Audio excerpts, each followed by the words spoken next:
Good morning students. तो आइए आज स्टार्ट करते हैं आपका social and political life chapter 7। And chapter 7 is understanding marginalisation. Okay, तो इस चैप्टर में हम लोग मार्जिनलाइजेशन पढ़ेंगे, ठीक है। और हम समझेंगे कि मार्जिनलाइजेशन है क्या। पॉलिटिकली हम लोग political, social and political life पढ़ रहे हैं और ये बहुत ही खूबसूरत आपका सोशल साइंस का खूबसूरत पार्ट है। इसमें हम लोग हमारे डेमोक्रेसी के बारे में पढ़ते हैं, है ना। पॉलिटिकल लाइफ, सोशल, सामाजिक रूप से पीपुल कैसे हैं उनके बारे में हम लोग स्टडी करते हैं। अब इस चैप्टर में हम लोग मार्जिनलाइजेशन पढ़ेंगे, ठीक है। तो आइए देखते हैं। तो इसमें हम लोग इंट्रोडक्शन देखेंगे कि मार्जिनलाइजेशन है क्या एक्चुअली। तो जैसे आप देखें, what do you understand by the term marginalisation, है ना। तो जैसे कोई टीचर बोलता है कि आप अपने कॉपी में प्रॉपर मार्जिन, है ना, मार्जिन के साथ आप फेयर करोगे, है ना। तो आप मार्जिन कैसे करते हो कॉपी पे? मार्जिन कैसे करते हो? तो आप क्या करते हो कि पेज के लेफ्ट साइड में थोड़ा सा इतना सा क्या करते हो, छोड़ देते हो, है ना। ये पेज इतना छोड़ दिया, मार्जिन कर दिए, एक लाइन आपने खींच दिया और इधर ये इसको बोलते हैं मार्जिन, है ना। अब आप इधर लिखते हैं जो भी लिखना होगा, हैं, जो भी लिखना होगा आप इधर लिखते हैं और इधर मार्जिन छोड़ देते हैं। यानी इस पूरे पेज का एक हिस्सा आपने क्या किया, मार्जिनलाइज कर दिया, है ना, यानी अलग कर दिया। अब इसमें आप नहीं लिखेंगे आंसर क्वेश्चन जो भी, इधर only you can write the question number, है ना। तो दिस इज मार्जिन, है ना। And if you do like this is called marginalization। Okay, तो ठीक उसी तरह से, है ना, आप मार्जिनलाइजेशन समझें। ठीक उसी तरह से मान लीजिए कि इस समाज में, है ना, कोई ऐसा ग्रुप है ना, समाज में कोई ऐसा ग्रुप है जो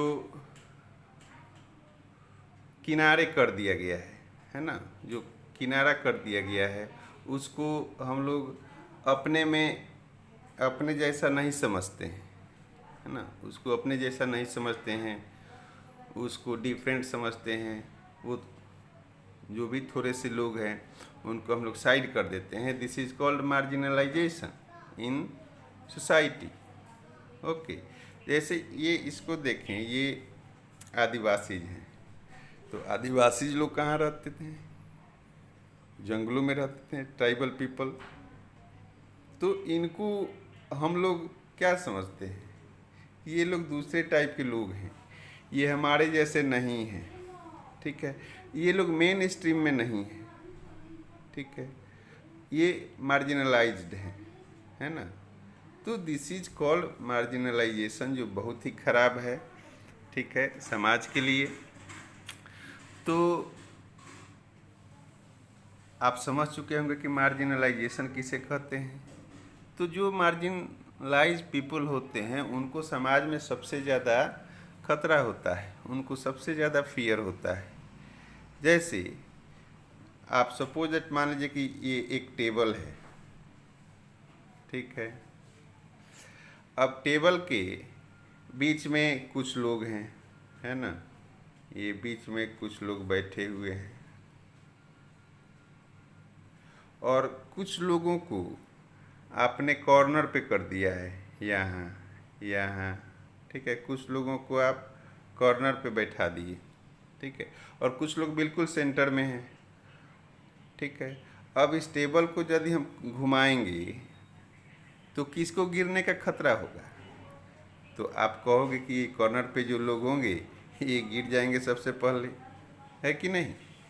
इट मीन्स ये लोग कॉर्नर कर दिए गए हैं, ये लोग मार्जिनलाइज कर दिए गए हैं। यदि कोई भी ऐसी घटना होती है समाज में कोई, तो इन पे अधिक प्रभाव पड़ेगा, है ना, इनकी लाइफ पे अधिक प्रभाव पड़ेगा।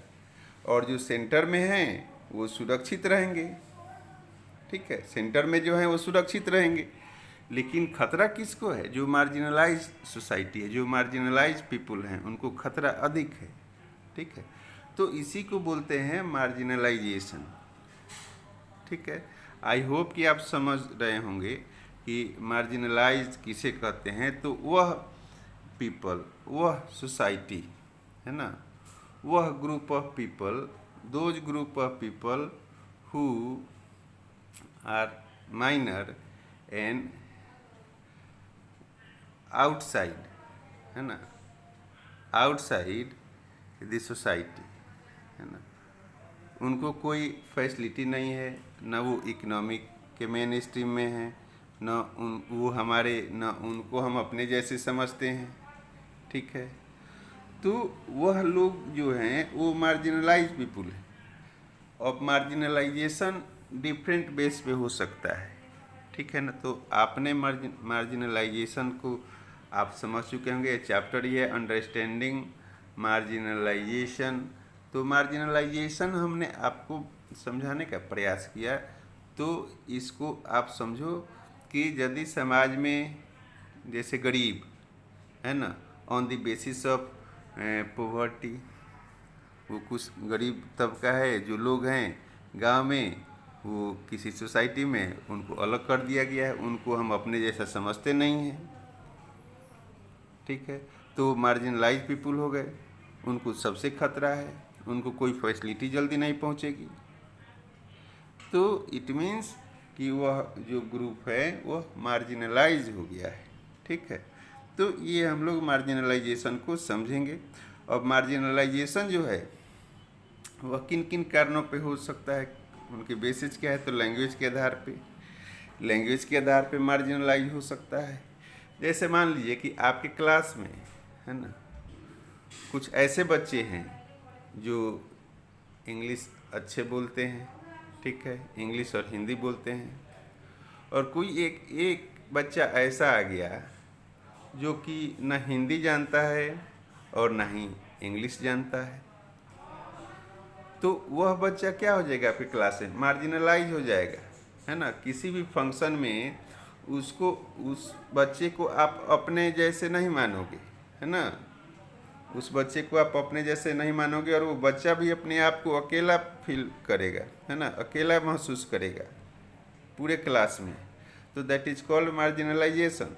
तो on the basis of language भी मार्जिनलाइजेशन होता है, कस्टम के बेस पे होता है, रिलीजन के बेस पे होता है, ठीक है, इकोनॉमी के बेस पे होता है। जैसे मैंने कहा गरीब जो लोग हैं, और सेंटर में हमेशा अमीर लोग रहा करते हैं देश में, तो गरीब लोग मार्जिनलाइज हो जाते हैं। तो जैसे सोशली मार्जिनलाइज पीपुल कैसे होते हैं मैंने बताया। हु कौन है? जैसे आदिवासी को ले लेते हैं, एग्जाम्पल आपके बुक में दिया हुआ है, आदिवासी, ठीक है।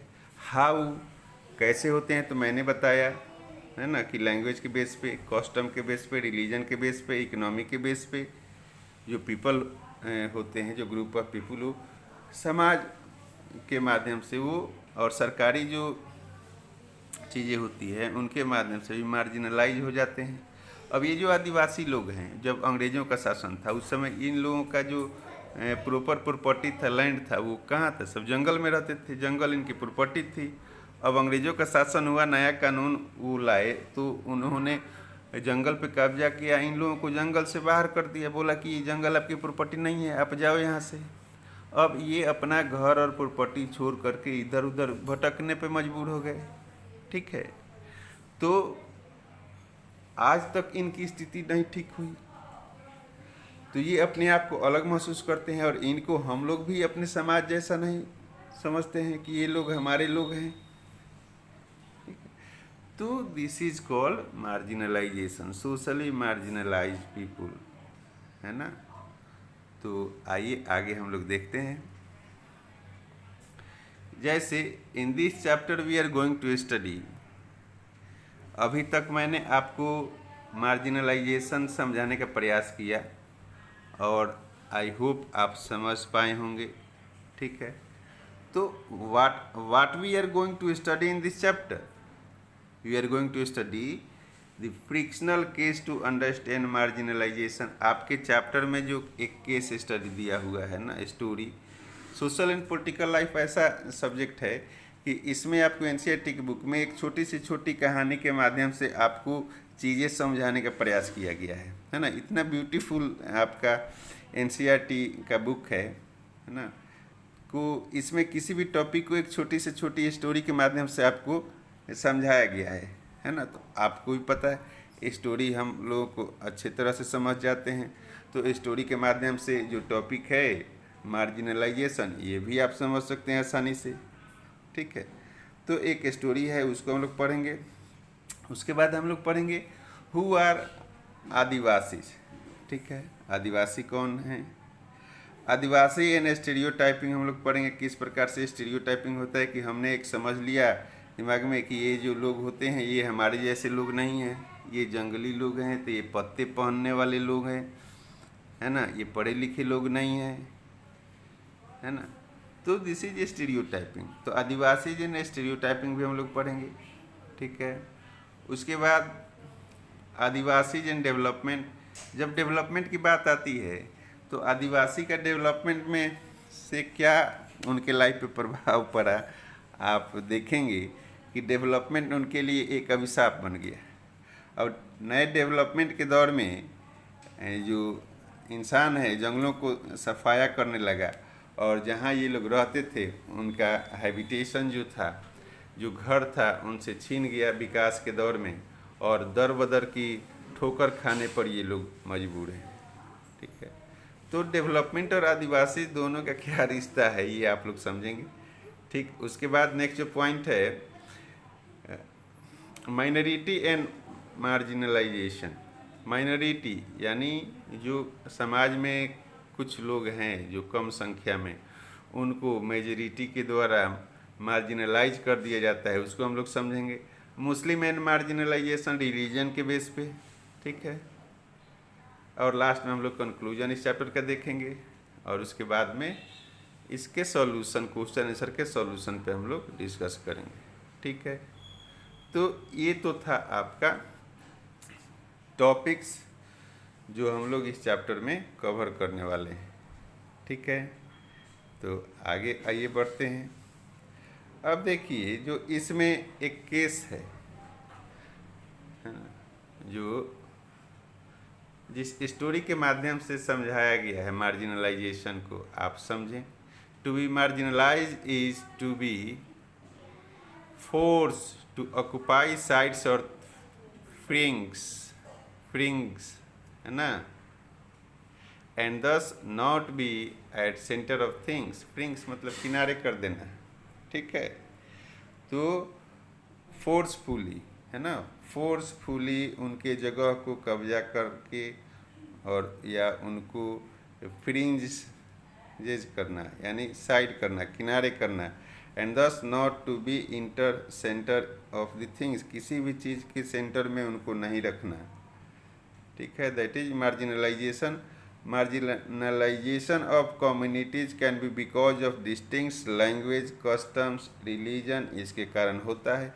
ये जो स्टोरी है आप देखोगे कि एक बच्ची है अपने दादू से बोल रही है कि दादू, ये जो भी कोई फंक्शन होता है 15 अगस्त, 26 जनवरी, राजपथ पे, लाल किला पे, उसमें जो आदिवासी लोग होते हैं तो उनको केवल डांस करते हुए दिखाया जाता है।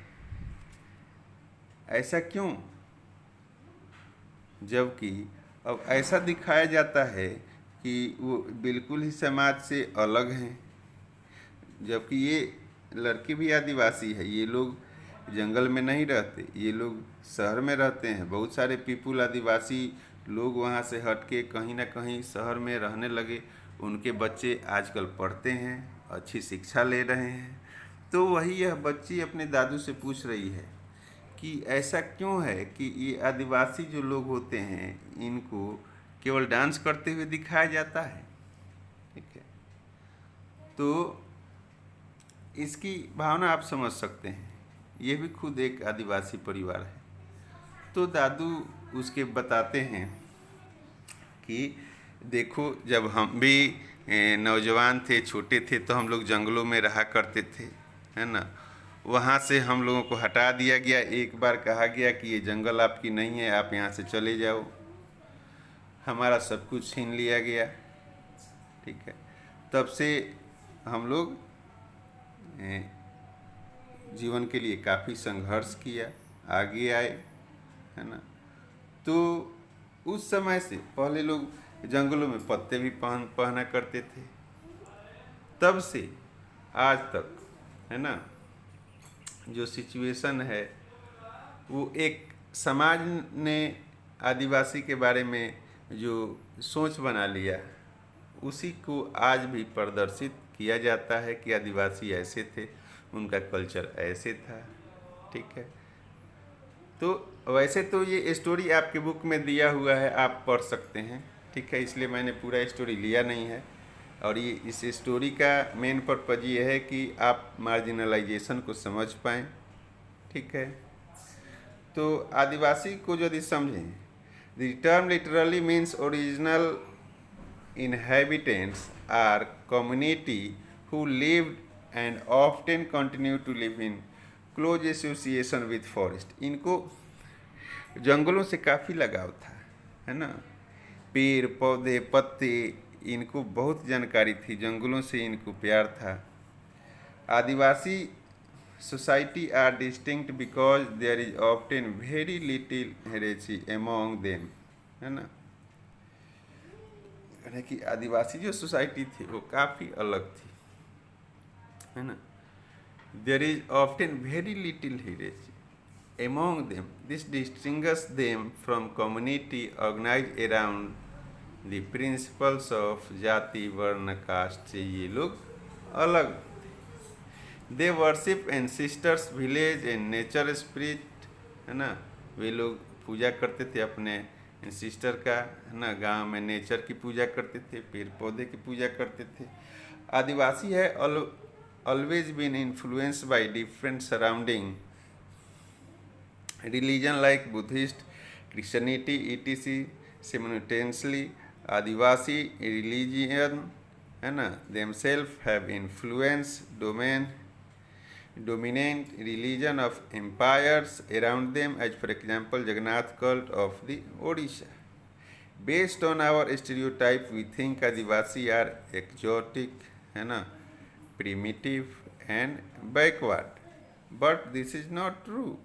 रहे हैं कि ये सही बात नहीं है। ये हम लोग समझते हैं कि आदिवासी जो लोग होते हैं, जो पत्ते पहनते होंगे, या वो पढ़े लिखे नहीं होते हैं, काफ़ी जाओगे यार तीर और मार देंगे कहीं, बहुत खतरा वाले लोग होते हैं, डेंजर होते हैं, काफ़ी बैकवर्ड होते हैं, जबकि ऐसा कुछ ये बातें सही नहीं है। आदिवासी आज हमारे देश में अलग अलग जगहों पे आगे आए हैं, पढ़ लिख रहे हैं, अच्छे अच्छे पोस्ट पे हैं। ठीक है, तो till 19th century they had deep knowledge of access to as well as control over most of the forest। Okay, often empires heavily dependent on Adivasi for crucial access to forest resources for past 200 years। Adivasi has been forced to migrate। उनको वहाँ से forcefully हटाया गया। ठीक है ना। Losing their lands and access to forest means that tribal lose their main source of livelihood and food. तो इस प्रकार से उनका सब कुछ छीन गया, जीवन जीने का जो सहारा था, जो लाइवलीहुड था, सब उनसे छीन गया। This cause them caught in A cycle poverty and deprivation। They also lose their tradition and custom, way of living and being। तो सब कुछ उनसे छीन गया। ठीक है, the term minority is used to refer community that are numerically small in relation to rest of the population, से जो कम है उनको माइनॉरिटी कहा गया है, तो ये लोग माइनॉरिटी हैं. But it's also include issue of power, access to resources and social and cultural dimensions. Our constitutions include effort to avoid marginalization of minority. हमारा संविधान मार्जिनलाइजेशन को अलाउ नहीं करता है. ठीक है. According to 2011 census 14.2% Muslim in India are marginalized because in comparison to the other community they have over years deprived of benefit of social economical development, है ना. ऐसे 2011 के सेंसस में भी कहा गया कि 14.2% जो मुस्लिम हैं इंडिया में मार्जिनलाइज हैं, यानी उनको अपने जैसा समाज नहीं समझता है, तो ये मार्जिनलाइज्ड हैं. तो जबकि ऐसा नहीं है. आज सब सिचुएशन बदल चुका है. हमारा संविधान सबको सिक्योर करता है. ठीक है. तो उसके आगे देखें. To take note of such fact, government set up high level community in 2005, है ना, chaired by justice Rajendra Sachar. The report discuss in details marginalisation of this community. This report also debunked other prevalent myths about Muslim. It is commonly believed that the Muslim prefer to send their children in madrasa, जबकि ऐसा नहीं था. उनको जहाँ सुविधा मिलेगी वहाँ जाएंगे. जैसे जैसे आप देखोगे कि उनको सुविधा मिलती गई तो बच्चे मेन स्ट्रीम में जुड़ते गए, है ना, सबके साथ मिल के एजुकेशन गेट करने लगे. तो the figure show that only 4% Muslim children are in madrasa, है ना. जबकि फिगर क्या कहता है कि केवल 4% ही मुस्लिम चिल्ड्रेन जो है वो जो मदरसे में जाते हैं. बाकी where 66% attend government school and 30% private school. ठीक है ना. तो ये केवल ऐसी थिंकिंग है, जबकि ऐसा नहीं है. ठीक है. तो this is known as marginalisation. तो इस वीडियो में हम लोगों ने समझा, क्या क्या समझा, तो देखोगे कि हम लोगों ने मार्जिनलाइजेशन को देखा, है ना, कि मार्जिनलाइजेशन क्या है. इसका इंट्रोडक्शन हमने लिया. मार्जिनलाइजेशन किस किस बेसिस पे होता है वो हम लोगों ने स्टडी किया. ठीक है.